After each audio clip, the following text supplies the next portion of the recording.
तुम्ही बघू शकता,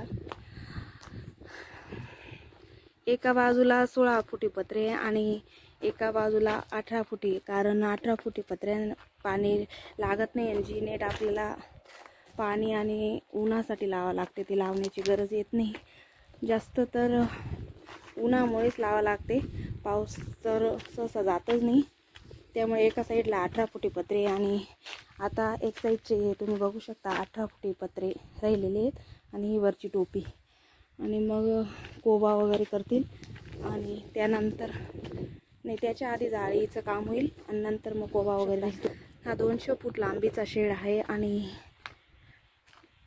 अशा पद्धतीने त्याचं काम केलेलं आहे।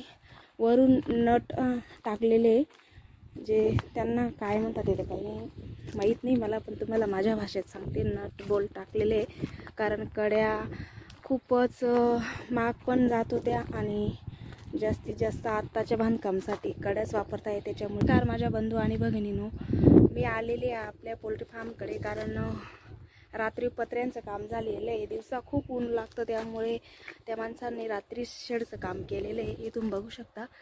आणि एक साईड रात्रीच त्याने ठोकलेली आहे आणि आज राहिलेली पूर्ण करणार आहेत, कारण दिवसा पत्र्यांना ठोकायला खूप जास्त प्रमाणात ऊन लागेल, त्याच्यामुळे त्यांनी रात्रीच ठोकले। रात्री 5 कारागीर होते पत्रे ठोकणारे आणि त्यांच्याजवळ लाईटाची बी सुविधा होती, ते त्यांच्या पद्धतीने त्यांनी सर्व काम आणि पत्रे खूप छान व्यवस्थित ठोकलेले आहे।